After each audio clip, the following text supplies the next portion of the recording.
Hey, welcome back. Good to see you again. Thanks for joining the channel. Today on the bench I have a Sony TA-313 integrated amplifier. This came to me from a client, and this client picked it up at a garage sale, a local garage sale, one that I missed. Unfortunately, I missed it. But yeah, the complaint on this one is one channel's out. Now, I had a look at the service manual for this before he even brought it over, and this has one of those Sanken SI, I can't remember what the number is on it, I can't even remember, but there's a chip in there, and it's a power amplifier chip, and it's not obtainable unless I go through eBay or whatever it is. So let's just try this amplifier, see what's wrong with it, and let's try it out. I haven't plugged it in till today, so let's power it on. I saw both meters jump. Let's try that again.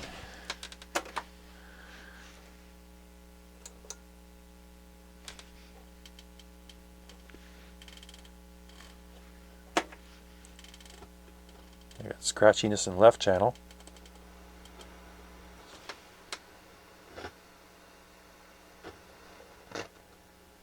Yeah, both channels working here.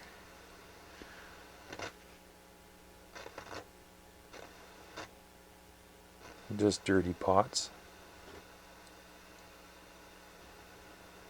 Okay. You can hear phono on both channels. Let's try auxiliary.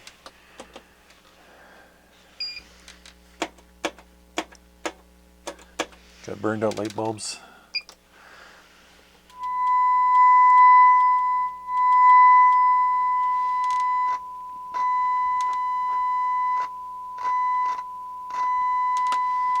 Why does my right speaker sound so horrible?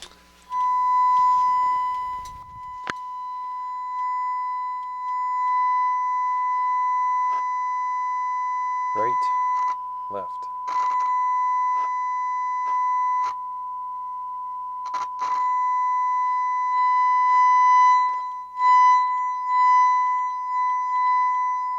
Well, we got working on both channels.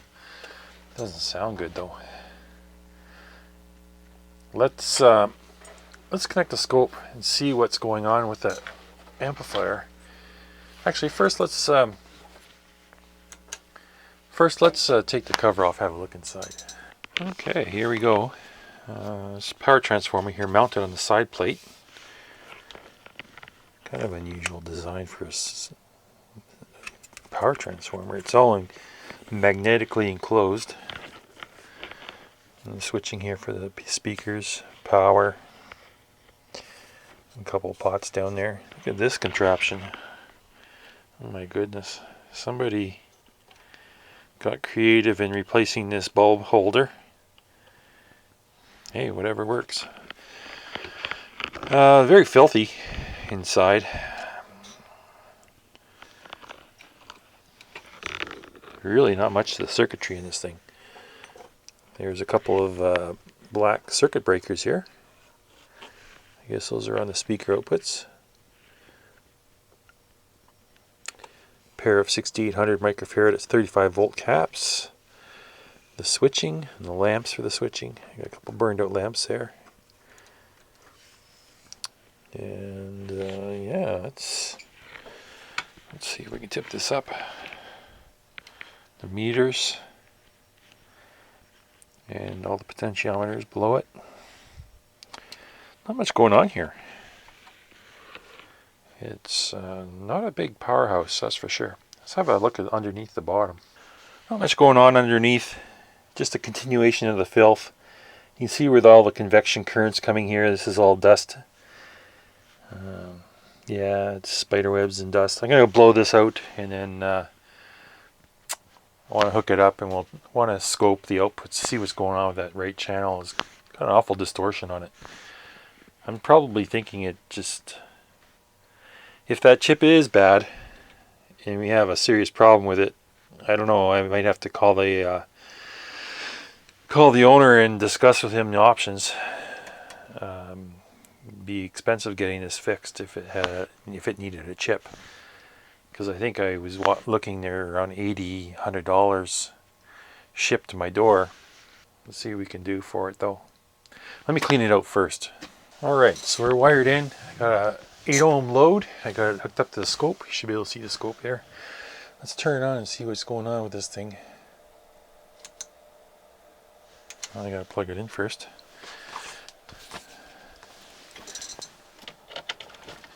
Okay, here we go.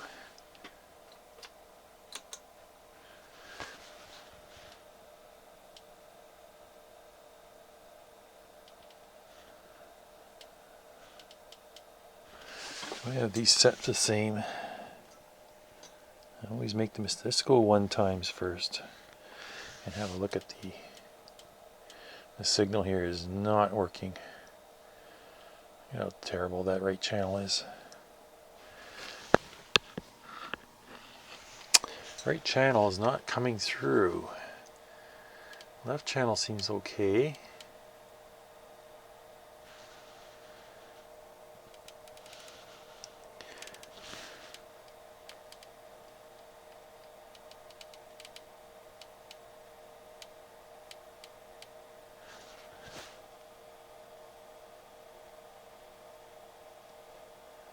So my ears were not deceiving me. Let's get triggering. Channel 2.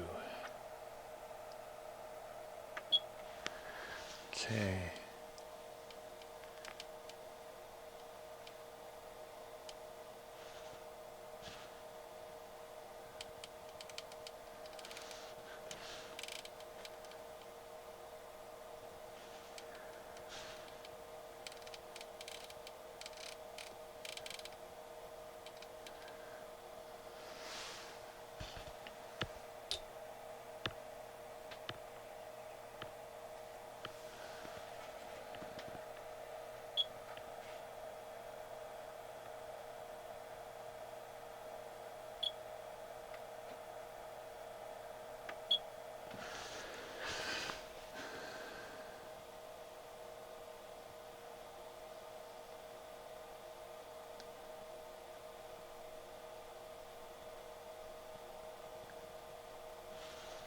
Okay, so we definitely got something going on with that rate channel.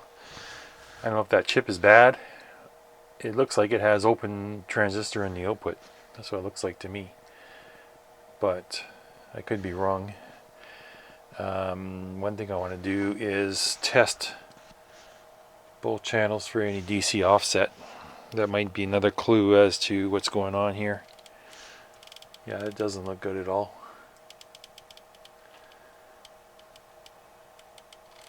Okay, so what I just did is I scoped the input to the amplifier from the balance control, and there's 2 lines that run from the balance control to the chip, and this one here and this one here.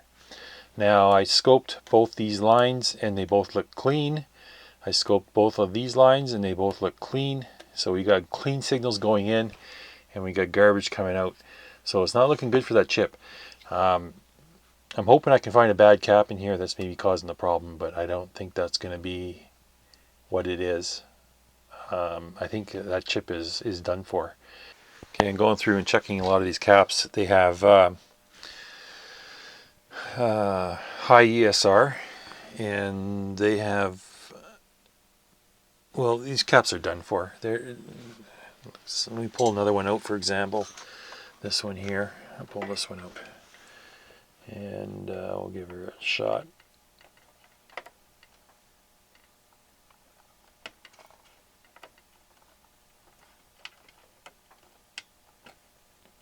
But I'm getting pretty consistent. So let me swing the camera and show you.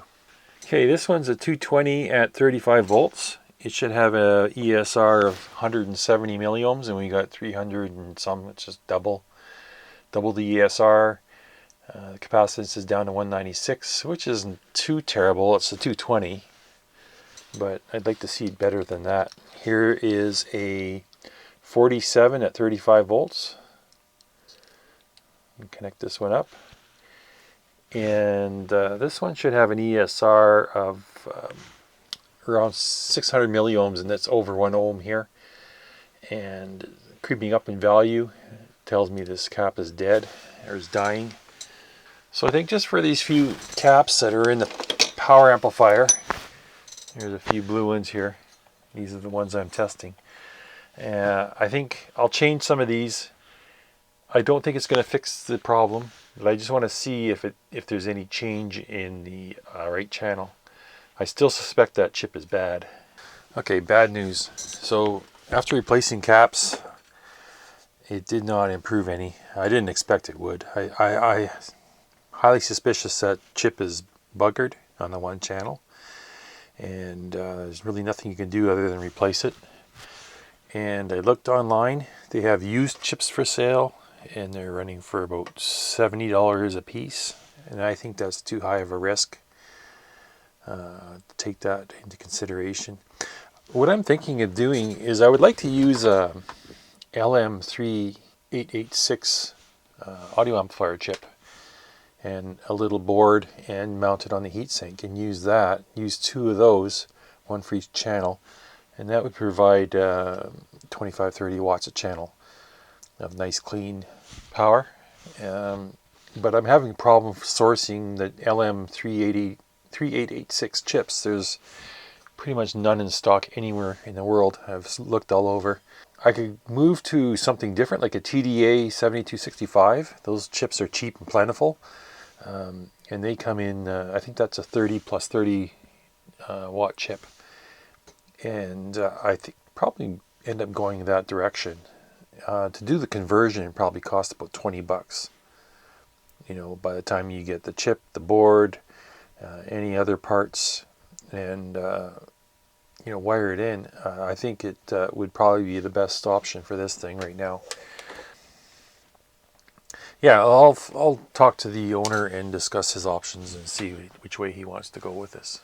Okay, I'm back sometime later. Actually, it's almost a month later, and I've been waiting on parts. That's the reason why the holdup here.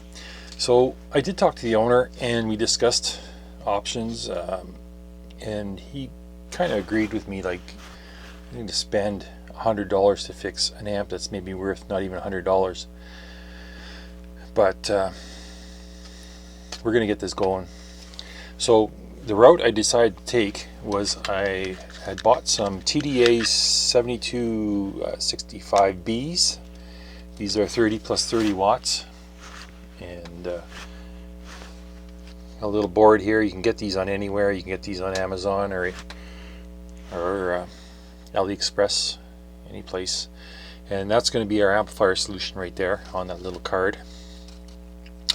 Now we have some problems to overcome. We got some hurdles. You know, a project like this, there's always going to be hurdles. First hurdle. This chip has an absolute maximum rating plus minus 35 volts. Absolute max. And it says you should run it at 32 volts, but absolute max on the data sheet says 35. Now if I look at the where am I here? If I look at the schematic for the Sony,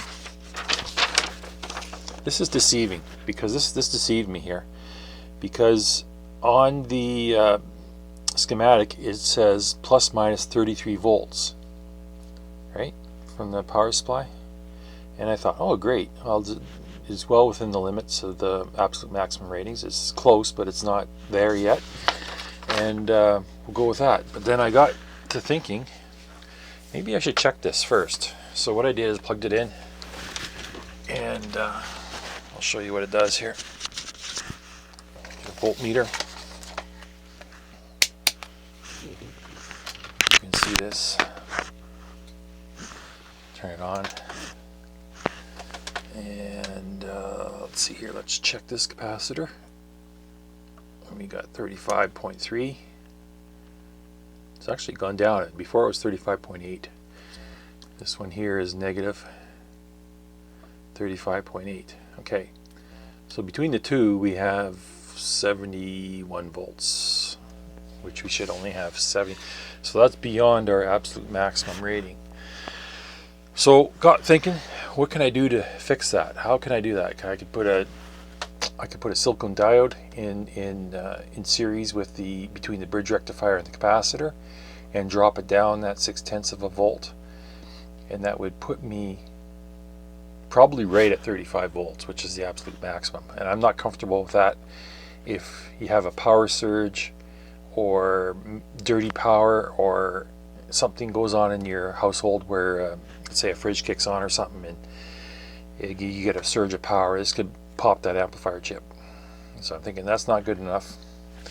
So what am I going to do is then I'm thinking, well, maybe it's high just because there's no load. The chip's removed, all the circuitry's removed, and there's absolutely no load on here.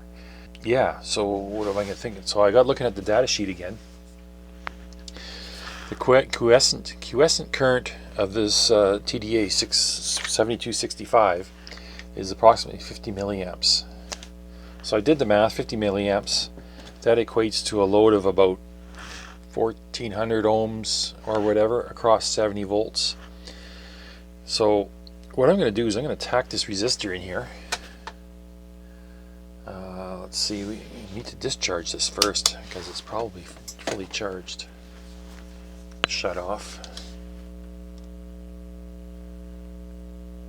Yeah, it's down around 37 volts. I'll discharge it, and then I'll add this 1500 ohm resistor. This is a 5 watt, and that should provide me with about 45 or so milliamps. And then I'm going to measure the voltage. I'm going to see how much it drops, and if it's well within range, might be down to 32 or 33, then I just might leave it and we'll go with that. But then I don't know, let me see, let me tack that resistor in here to see what it says. Okay, so I now have a load 1500 ohms across the rails, and that represents the idling current for the TDA 7265D or B. So let's turn this on now, and let's see what we get for a voltage here. Well, we get 69.7, so we're just barely, we're right at the limit. 39, 34.9, 34.7. That resistor is dissipating 3.5 watts. Not good enough. So I think I might have to put the diodes in series to drop it even more. I want to be able to drop the current but not limit the current, because we want full current when the amplifier is giving you the beans, right? We want it to have full power, but we don't want to compromise the power supply to the point where it's going to affect the sound quality. The other problem is on on this amplifier, the tone controls, bass and treble, are integrated into the feedback loop. So everything comes back here to the tone board and then back again. This is in the feedback for this chip, and if you look on the schematic, it even shows it tone controls in the feedback loop. Now what I got to do is I got to recreate that on this TDA 7265. I have to the feedback loop here is an 18K resistor and a 560 ohm resistor. Let me show you.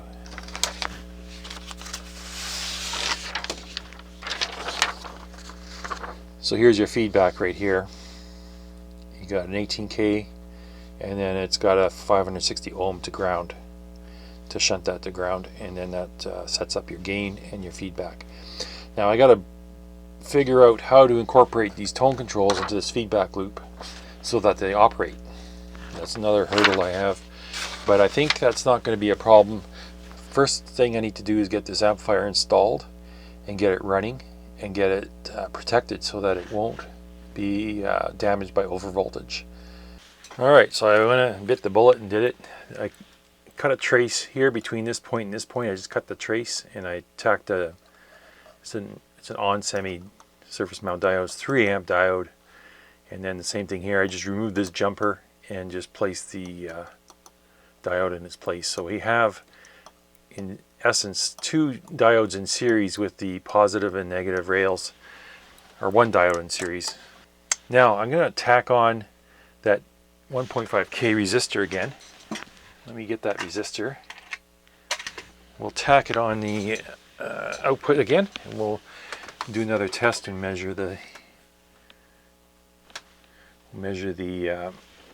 voltage here. So let's just tack this in place real quick.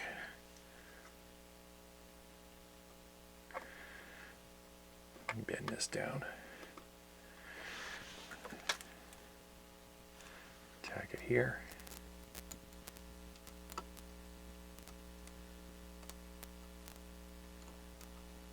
Come on, heat up.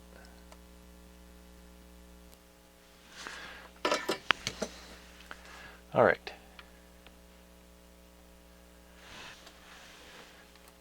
So we got our resistor representing the idle current for this, 50 milliamps, quiescent current.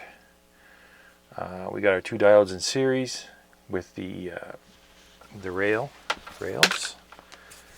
And let's turn this on and let's do a measurement. My meter handy.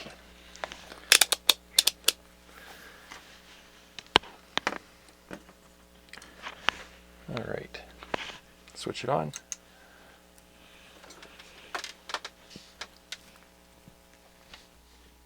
What do we got here? We got just over 34 volts and 34.2. I think I'm going to leave it like that. Okay, I've been busy doing some wiring here and installing little modules. So this is essentially what it's going to be. It's going to be a little TDA-7265B mounted on a little Chinese board that you can get anywhere on eBay or AliExpress. I just wanted to use the board because it tidies it up. It's better than using a perf board and looking pretty amateurish. But this will do the business. And I've been essentially just picking off what I need from the printed circuit board. So this yellow wire is my negative rail. This red wire here is my positive rail. This black wire here is system ground, or the board ground. And then the 2 speaker outputs. I have this red wire here and this orange wire. That's the speaker outputs, and that goes into the snubber network. There's a resistor capacitor, and that's why I didn't put resistor capacitor on the board, because I got it off board.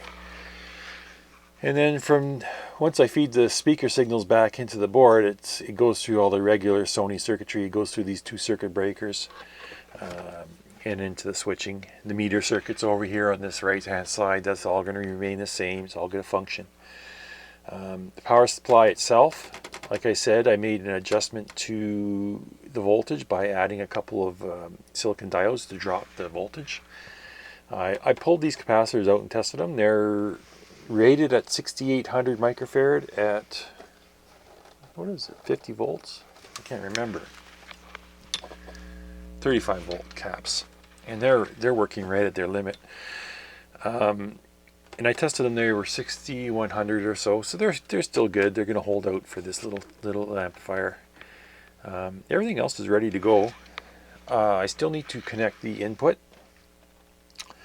One thing I wanted to be careful of is ground loops. So that's why I only have the single ground coming off the printed circuit board onto the module, and that's with the power supply. And then all of the other grounds are going to come off the main PCB board. All of the speaker grounds and input grounds and the tone control grounds. Haven't done anything with the tone controls. I preloaded these with resistors 1K and 36K, as that's in the feedback loop. That's going to be set the ratio for the gain in the feedback loop. And I might pull those out. Well, I will pull those out and adjust them once I get the tone controls wired in and fed. Tone controls are down here. There's a little separate printed circuit board with the tone circuits. There's 4 wires that I disconnected here, and these are the inputs and outputs for the tone circuits. These 4, and then these other 2 wires, these are ground wires. They're referencing to the board ground. So my intention is get this amplifier installed and working, and then I'll worry about the tone circuits later after I get everything set up and properly functioning.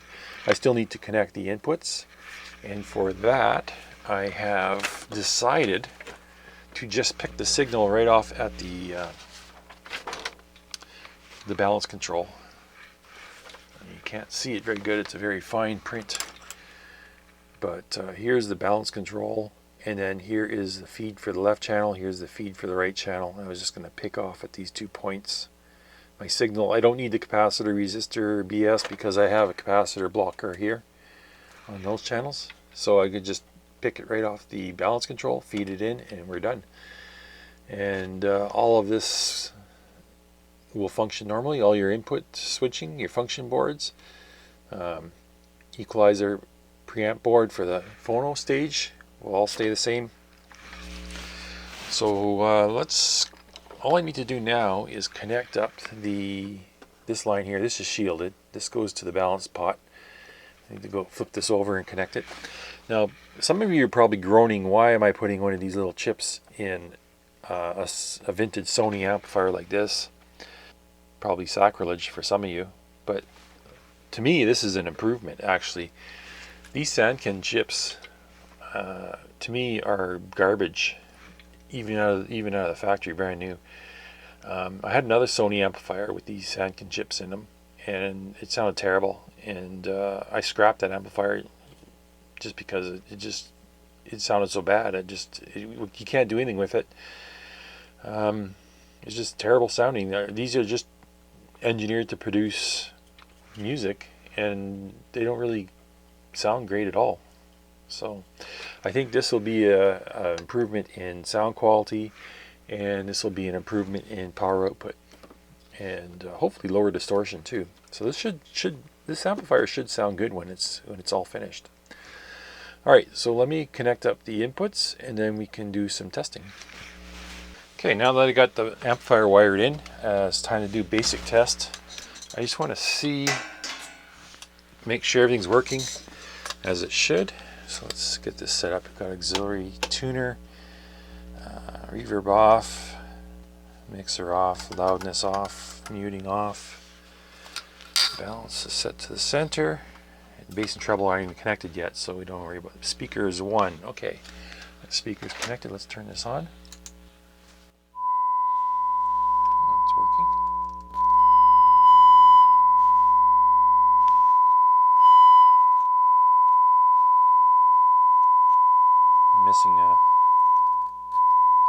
I'm missing the nut from the volume pot here. I don't know if I took that off or not.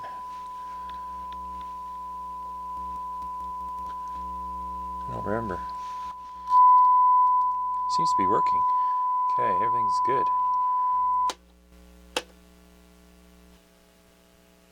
The phono stage has hum, but then I have everything disconnected back here, and it's just a mess right now. I still have to go through phono stage.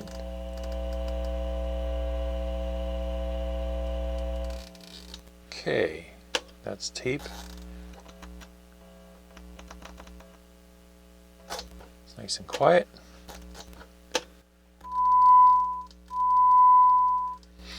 Alright, so now that we got that part working, I'm going to focus my attention on the feedback, the tone controls in the feedback circuit, and I'm going to see if we can get these bass treble controls working. Alright, so I think we're ready for a test here. I originally did a test, and I was getting a maximum of about 3.5 watts output. Now that's really low to me, but then I also made changes to the feedback loop circuit, and I adjusted the gain by putting in different resistors. So what I did is I went back, put more suitable resistors in, because I wasn't sure how the addition of the tone controls in the feedback circuit was going to affect the gain, so that's why I started off with a low gain. But now I went in and adjusted it, so I have a higher gain now, so I should be able to reach maximum power. Hope so. Let's try this out again. I have it on the scope, and you should be able to see it now. Left channel is the top. Turn this thing on.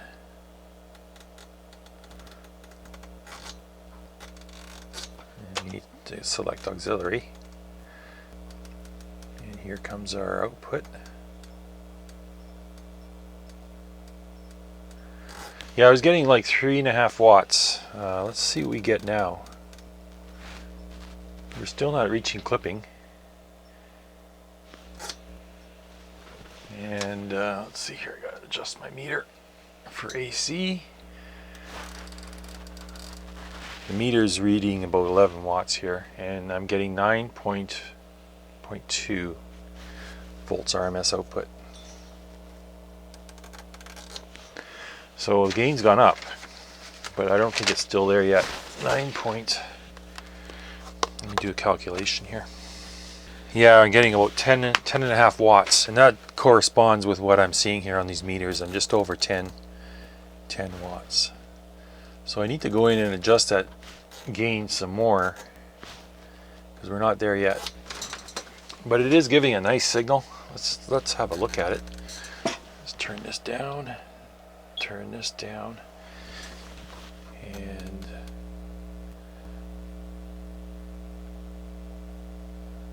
it is producing a really nice signal.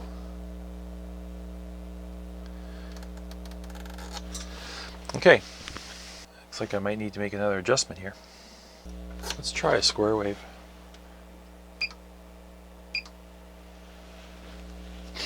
Here's a square wave. Turn this up.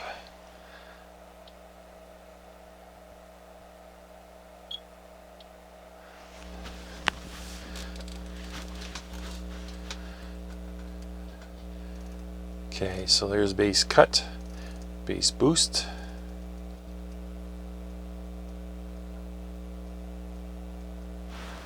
I don't know where the center of these will.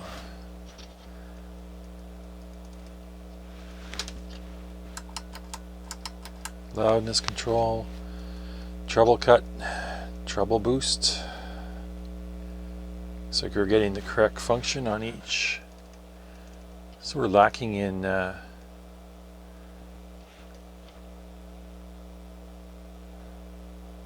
there is our best bass response.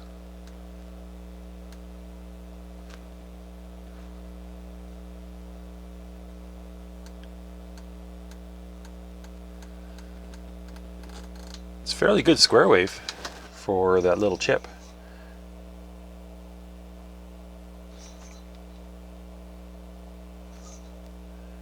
A little bit of heat there, not bad. Okay, so I have to go in and adjust that gain one more time. We're still not there yet. I still need to get it up around 25 watts a channel. So I might have to reduce that resistor even more. And if you go into the data sheet, it gives you which resistors to change for the gain, increase gain or decrease gain. This resistor here, this 560 ohms, I had 1K originally, and then I just put in a 470, which isn't low enough. And this one here and this one here, they're at 470 right now. So I'm probably going to take them down to about maybe a 220 ohm should be adequate. And this 18K I have at 36K right now. These are 36K. I originally thought maybe 56K, but that's too high, I think. So, yeah. We're just about there. Alright, so what I've done is I went back into the amplifier board and replaced the feedback resistor from a 470 ohm. I was thinking of going 220, but then I changed my mind, went to 180. And then just before I soldered them in, I'm going to go to 120. So that's how I came up with that one. Yeah, so we have 120 ohm resistor in there now. Should give us decent gain enough to put us into clipping mode in the clipping region. So what I need to do now is turn it on, I guess, and have a good listen to what's going on here. I do have the signal generator hooked up, and we're getting a signal, and it's slowly coming up. Let me see if we can get clipping on this, or close to it.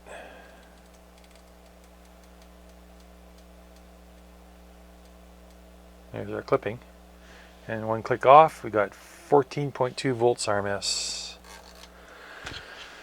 Okay, so I think that's it. I'm done.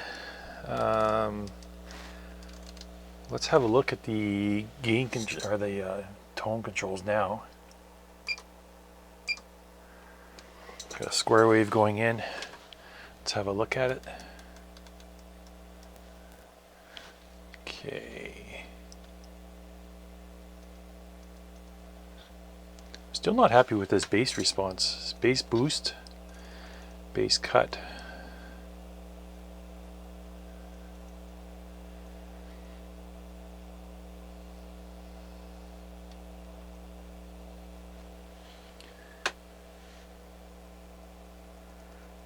Okay, treble boost, treble cut. Yeah, that's the problem with putting such a low value resistor in, is we're barely getting anything through the tone controls now. Boy. What I might have to do is increase that value and increase the other value as well, just to give it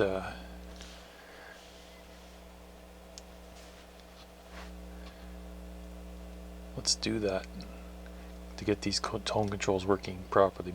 Treble cut, treble boost. I'm barely getting anything in the boost.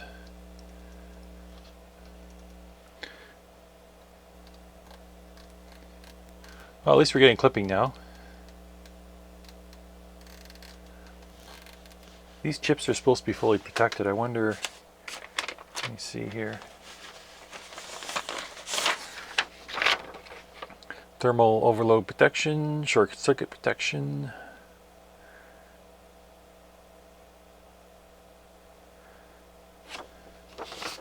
So if we go full power, we should get some limiting action happening.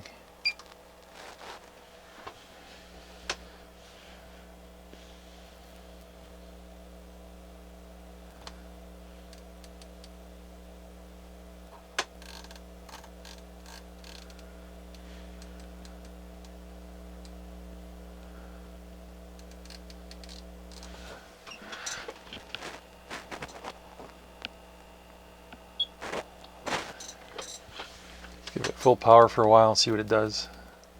Should get protection.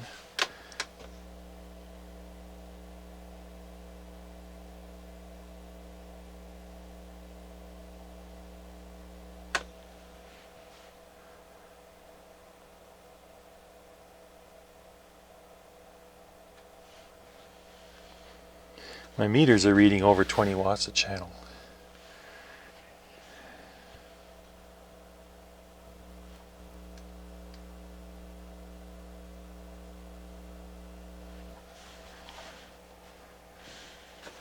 Let's take it up to clipping and see exactly how high we can go here. There's clipping there, back it off, right there. 14.73, that's our maximum.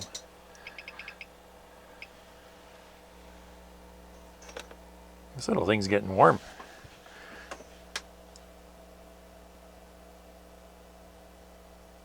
But it's doing the business. That's all I wanted to know.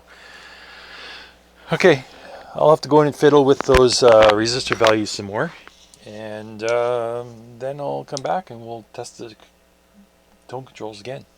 Okay, so this is what I have in there now. I got 36K and 120 ohms as my ratio, and that comes out to a ratio of 0.003333 to infinity to 1. So if I want to increase this resistor, I have to increase this resistor but proportionally by the same amount. Now, I think because I have 36K and 120 ohms, the impedance of the feedback loop is too low for the tone controls to work. So what I want to do is increase the impedance up to something like this, and this will put me more in the ballpark of having functioning tone controls, and they'll give me the same ratio, which will should give me the same gain. So I'm going to go with that right now. I'm going to go with 68K and 220 ohms. Okay, I have it back together again. This is after I changed the gain setting resistors on the amplifier board. So I just want to check, make sure I still have full clipping, full power, up to clipping. So I can turn this thing on, and I'm feeding it a 1000 hertz tone. Let's see here. Crank it up. Yeah, there's clipping, and I'm just beyond that, just beyond clipping, I hit the stop on the volume control, so that's adjusted properly. It's full power, 25 watts. So the meters are reading something not 25 watts, but even if at 20 watts, I'm getting 11 volts RMS. I did set these up for 10 to show up correctly at 10. Let me try 20. Yeah, 11.5 maybe. What does that work out to?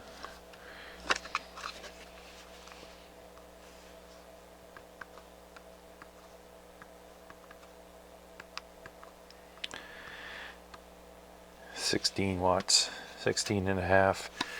These meters are not calibrated or correct. Like I said, I set them for 10 watts.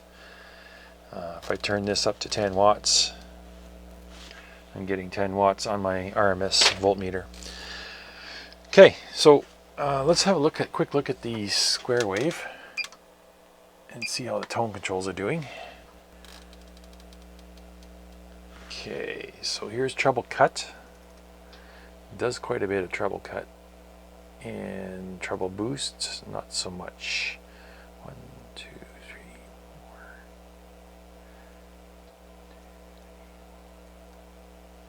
Yeah, so we're a little bit off center with the treble. Bass, I got it turned right down. It's showing flat. I start turning it up. It's not centered either. What I can do is I can go in here and fiddle with these values on these tone controls, and I can get that to be more centered and balanced as far as boost and cut. So I'll probably do that next. I just wanted to confirm that the amplifier gain is set correctly, and I did a little repair on the meters here. One of the trim potentiometers broke when I was adjusting it, and it just fell apart. I think it's just old, so I replaced that as well. Other things I need to do aside from putting it back together, let's see here, I still have to fix some lamps. Some of these lamps are burned out. For example, that one's working, that's dead.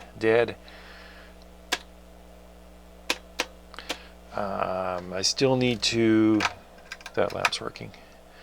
I still need to go over the phono equalization amp. It's back here. I wanted to make sure everything's good there with capacitors and whatnot. I still have some switches to clean.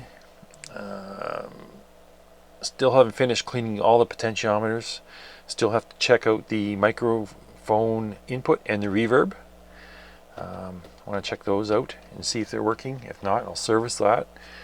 And then aside from that, it's just a matter of putting it back together and then doing a test listen. Oh, I still need to illuminate this meter scale, and I'm not going to use this sad looking thing.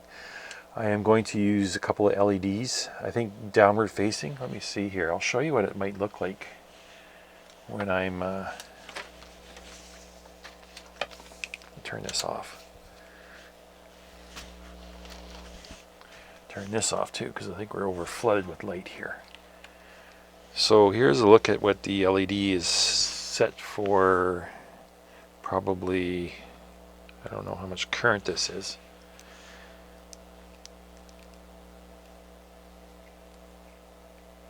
This is less than 10 milliamps for sure. So I was thinking of putting one lamp here and one lamp here. That would provide enough light. I was thinking maybe from below, but there's really no place to put lamps from below. You can kind of illuminate it from below, but it's not the greatest. I think from up above is going to have the best effect. And they don't need to be that bright either. I can dim those down some more so it's a lot softer. I think I might just do that. Right on top of the meters, pointing down with a warm white light. Just in case you're wondering what the reverb unit looks like, we can take the back cover off and we can have a look at it. It's pretty simple. If you've never seen a reverb unit on one of these Sonys before.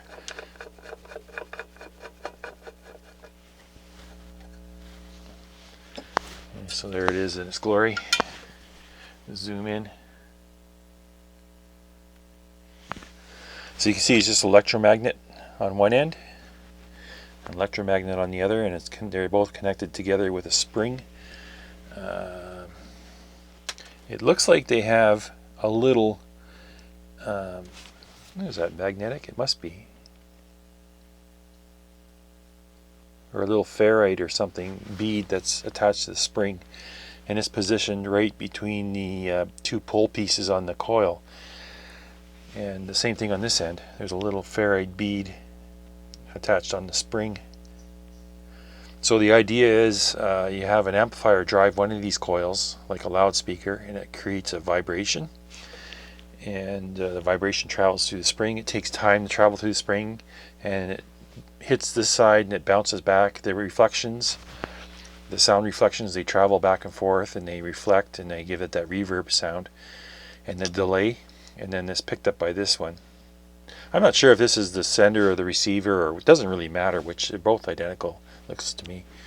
And then after it's picked up by the coil, then it's fed through an amplifier again and mixed in with the program source to give it that reverb, echoey kind of sound. It's mounted on a little block of foam here. Because it's very sensitive to shock and vibration. Kind of cool. Looks like it's all intact. It should be working. There's no reason why it wouldn't if the coils are still have their resistance and they're not open. Well, there it is. It's all back together. I went ahead and installed 2 warm white LEDs in the metering, and I removed the 3 burned out incandescents and replaced them with 4 yellow LEDs, and these are running at about 8 milliamps. These 2 LEDs have run in series, and the reason I put them in series is so that they both share the same current and they have the same brightness. I'm running this at around 3, maybe 4 milliamps. So here's a look at what it looks like. It's got plenty of brightness, but it's not overly bright. It's not going to light up the room. And then the LEDs themselves, these work good. They're just bright enough to shine through the plastic, the yellow plastic. So what I'm going to do is I'm going to put this on my bench, on my desk. I'm going to listen to it for a few days or a week. I'm not going to close off the video right now. I'm going to listen to it, and then I'll come back and I'll give my final thoughts on what's going on with this amplifier. It is sure a nice looking amplifier. That's why I wanted to go to the extra length to save this. I just didn't think it was worth $100 for the replacement power chip. That's why I did the conversion, and I think it's going to be a stunner once it's finished and put back together. And I'm going to listen to it now, see how it sounds, and I'll get back to you in a bit. Okay, let's have a look at this Sanken SI 1125 HD. This is the original part, made in Japan. This is the one that came with the amplifier. It's in a little plastic case, not a very good plastic case, I might add. This kind of pops out fairly easy. Let's have a look at it. Maybe we can figure out why it died.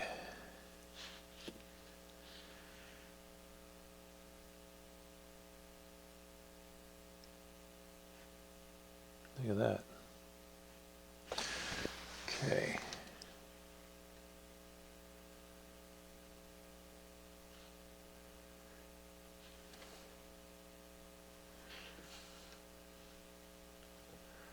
Little 10 picofarad caps soldered in. So what do we got here? These are the power transistors. They're mounted on blocks of, it looks like probably blocks of copper. And those copper blocks are mounted onto, I think it's ceramic. I'm pretty sure it's a ceramic substrate. Not the greatest for heat transfer, but yeah, it is what it is. So, got our bond wires here. The chip, the transistor chip itself is mounted here. Let me zoom in, maybe you can see it better.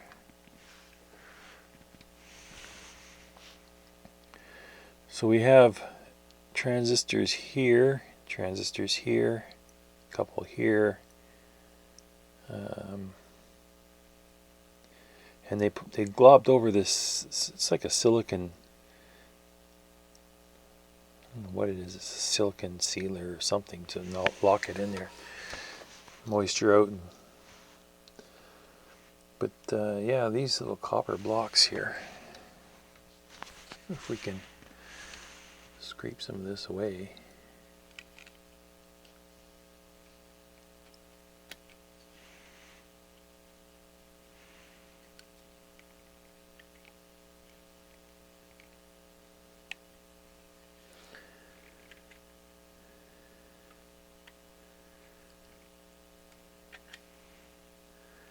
It's on there pretty good.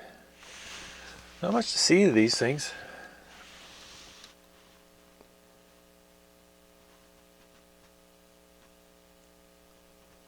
I don't see why this one doesn't work. I bet you any money, some bond wires on one of these little transistor dies here is broken. There's like 1, 2, 3, 4, 5, 6, 7, 8, 9, 10 little transistors. And if I examined them under a microscope or a lens, I could probably see the bond wires. And these transistors here, these bond wires look okay. I don't see any reason why any of these would be loose. Can tug on them a bit.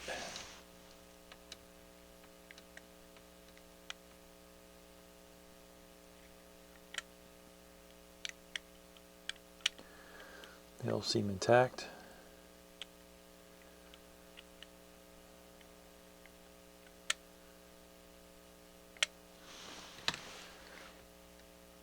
So it's a stereo chip, split down the center.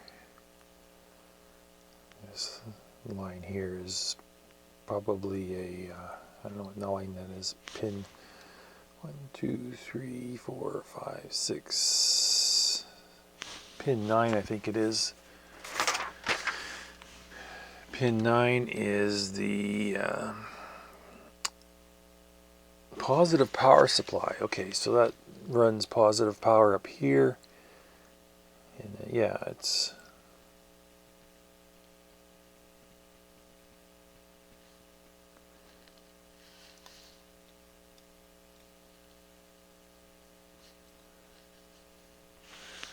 not a big fan of the ceramic back. A lot of these were made with aluminum. It just conducted the heat a little better, I guess.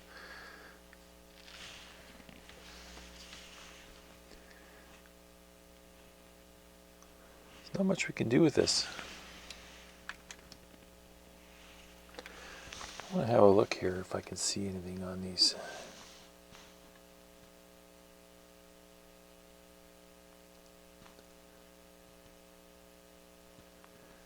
I don't even think they have bond wires on them. I think the chips are just mounted upside down.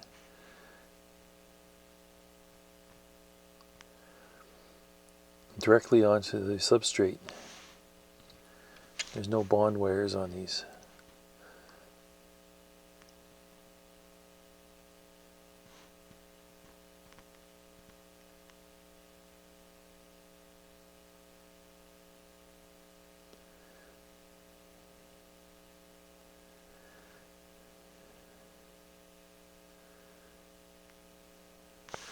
Yeah, there's no fixing this.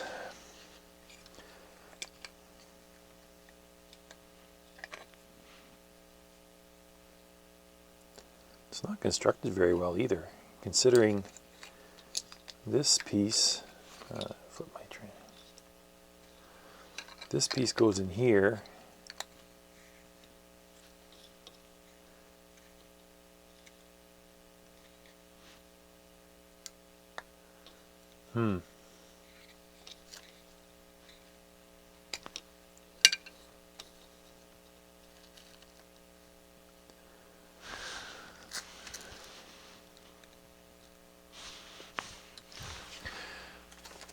I do have an internal schematic for this, but the data sheet is so blurry you can't, it doesn't print off. It's just a bunch of blur. But from what it looks like, it's got a pair of output transistors, a pair of driver transistors, a differential pair, some other stuff going on here. Looks like just a basic amplifier circuit, all miniaturized onto a little substrate here. So I was poking around with this module, and I'm pretty sure I found out why it doesn't work, or what the fault is here. We've got one bond wire that came off of the transistor die. It's this one right here. Let me zoom in. Maybe I don't know if you can see it. It's pretty fiddly to look at. Yeah.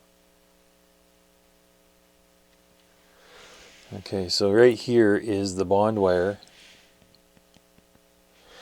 And what I did is I just get these tweezers. I gave each of these bond wires a little tug, and they're all pretty secure, except for that one was pulling up easy.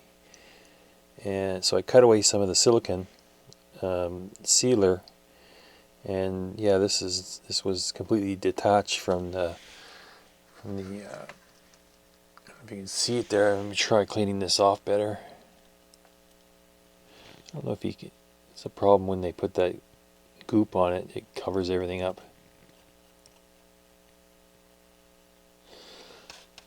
But this little wire should be attached, but it's not.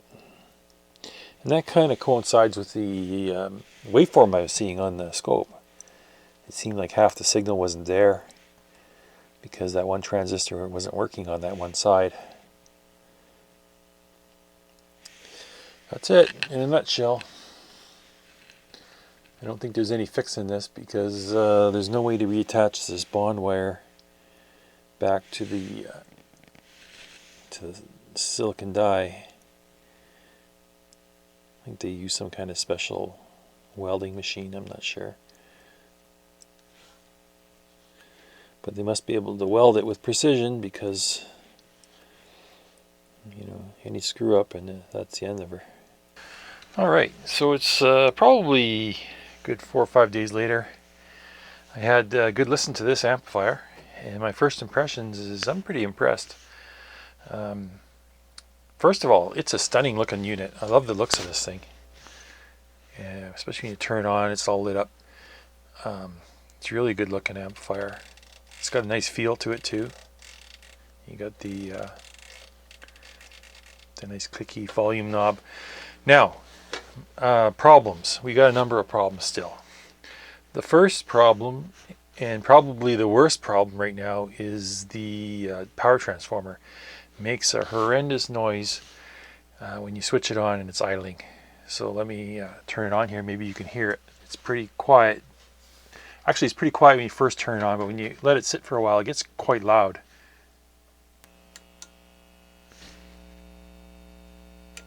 You hear that? It's the power transformer.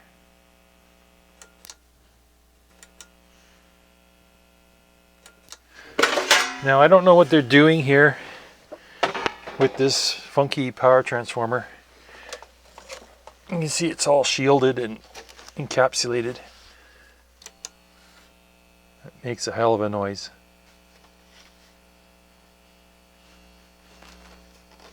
And put pressure on it, makes more noise.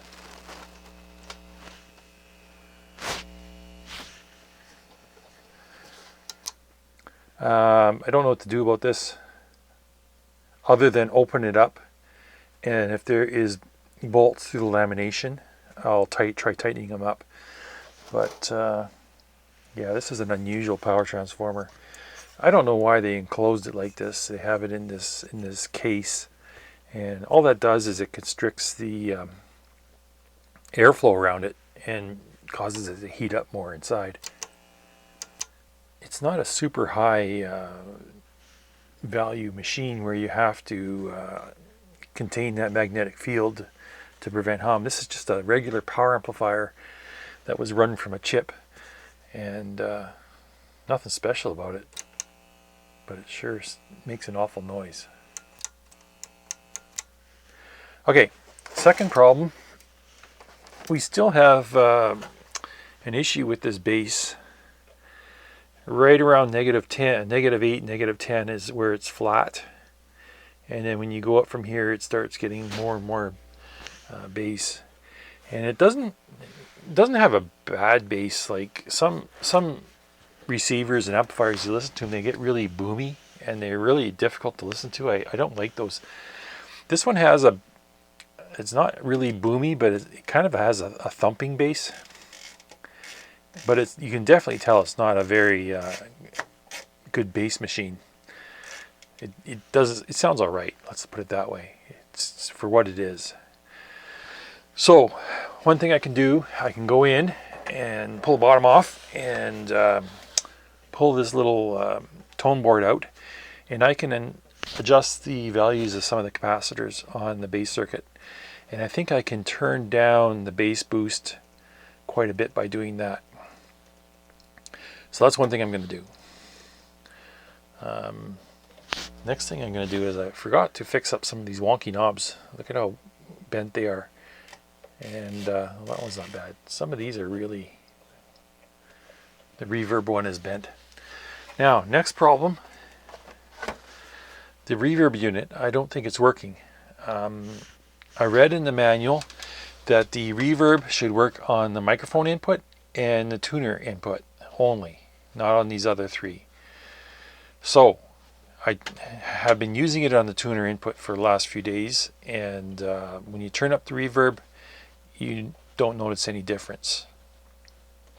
Actually, when you turn up the mixing knob, the volume decreases a little bit because it seems like it's cutting something in, but that's where it ends. You don't get any reverb, so it's not working. I gotta look into that.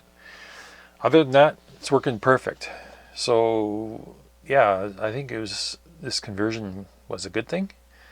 I think this is a nice looking amplifier, and I think it was worthy of saving it. I don't know if it was really worth spending $100 for the original chip just to have it sound maybe mediocre like it would have been before, but it sounds good now. So I'm gonna get to work on this. I want to pull this transformer out and take these covers off, and I just take the one cover off right now, and I can have a look inside, and then I can see if I can do anything with this thing. It's very frustrating. I almost have to destroy well, I did have to destroy the screws to get them out because I don't know, they're locked in, or there was something, or it's just the varnish they used. It's impossible to get these screws out, but we're going to do it one way or another, like it or not. So I'll have to hunt up a couple of new screws. Look at that, just totally rounded, totally chewed up.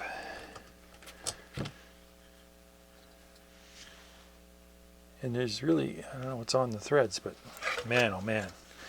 Okay, let's split this open and have a look inside. I don't know what I'm expecting to see. I'm expecting to see exactly that. Something that is really, oh boy. Let's look at this transformer. There's nothing you can do for it. Nothing that I can see here. So it's got windings this way,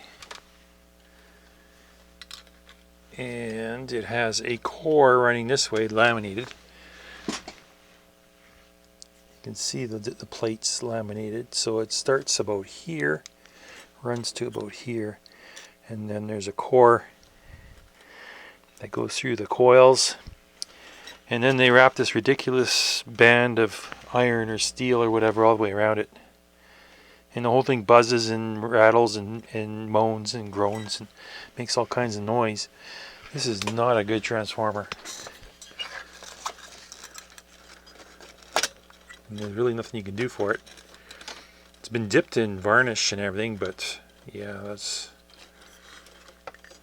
So, at this point, I'm just going to put it back together and tell the owner there's nothing you can really do other than change the transformer. I don't think it's worth it, though, to find another transformer like this.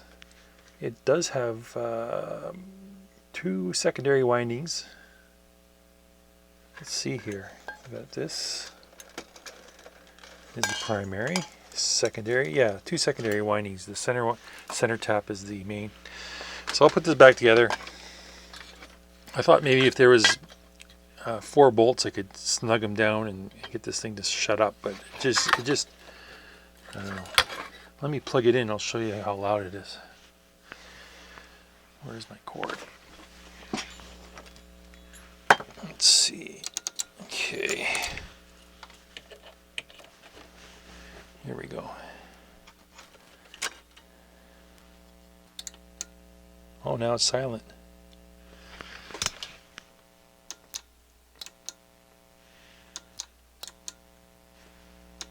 If I put the cover back on, though, it won't be silent.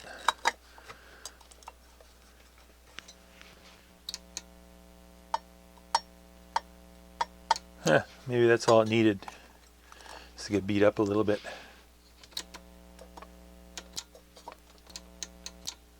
Okay, well, I'm going to reinstall that.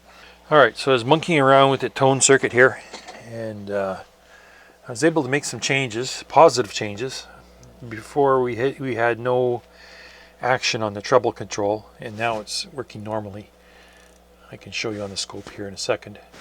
I'm still having troubles getting the bass control dialed in, but it's working. It's just not centered like when I have it on 0. It's giving a bit of a boost, not a flat response. So here, let me show you on the scope here. Okay, there's a square wave, both channels. I'm going to cut the treble cut, and then flat treble boost. So that's working normally. Before it wasn't working at all. And this is bass. If I turn it up, you get bass boost, but we really don't get any bass cut, which is kind of disappointing. But it is what it is. There's loudness. Maybe that's got something to do with it. I don't know. Is mute. Okay, so I'm pleased that the treble's working. Okay, I'm just trying to troubleshoot this reverb circuit, and I'm not getting any signals through this contraption here. It consists of an input from the microphone, and it's said in the manual it comes from the tuner function, but from looking at the schematic, it comes right off the phono's function. Either the phono or the... maybe it is off the tuner, I don't know. So anyways, it goes through these 3 transistors, it gets amplified, and then it goes into the reverb unit here, and then it comes out of the reverb unit and it gets amplified by these 2 transistors, and then it's backfed into, where are we here? It's backfed into the amplifier using this reverb knob here. It's kind of a complicated circuit. I don't know why they do this. Anyways, I am trying to feed a signal in here. I fed it directly in the beginning of this transistor. I'm getting nothing. So I'm going to start doing some voltage measurements on these transistors. I got Q301. Okay, so if I turn this on, it is on. Q301 is up here.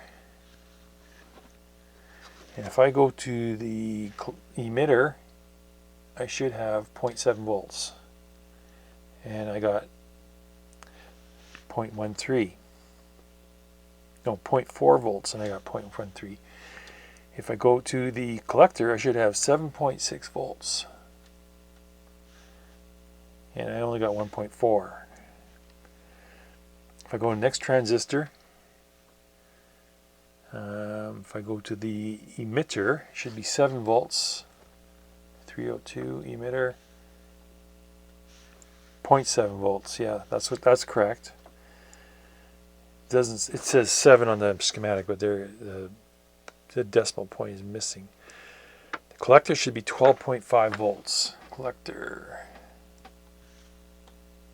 And I'm only getting 8.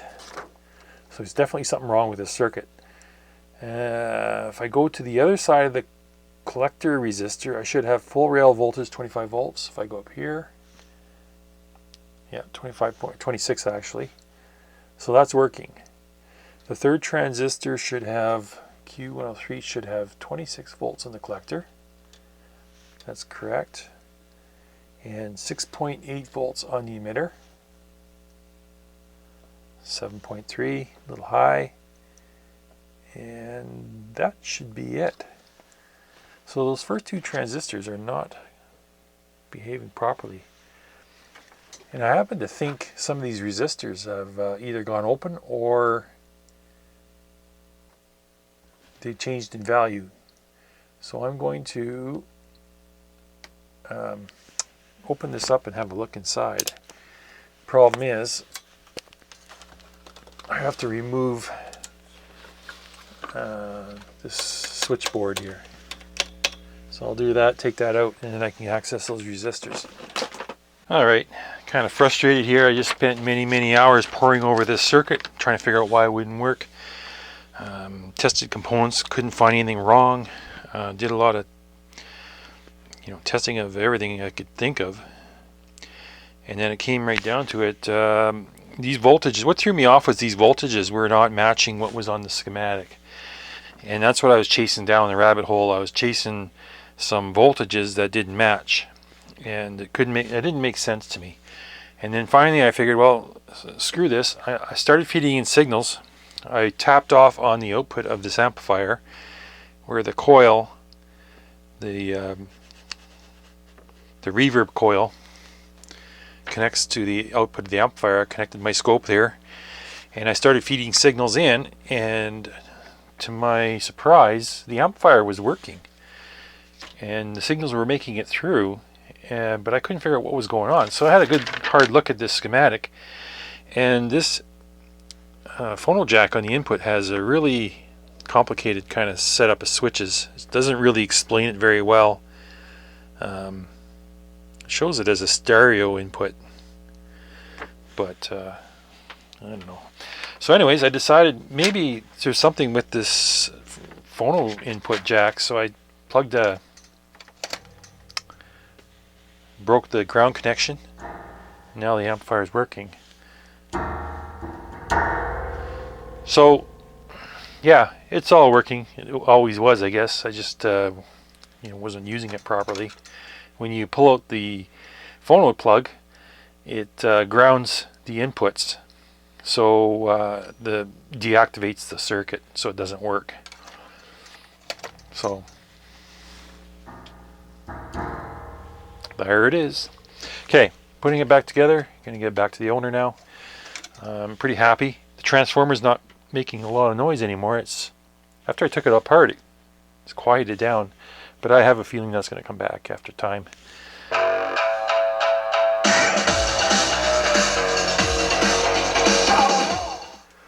Okay, so it's working, and I'm done with this. It's a nice little amplifier. I love it. I'm going to give this back to the owner, and hope he's happy with it. Put a lot of work into it. Took a lot of hours. So this is it for this one. Thanks for watching, and we'll see you on the next one. Take care.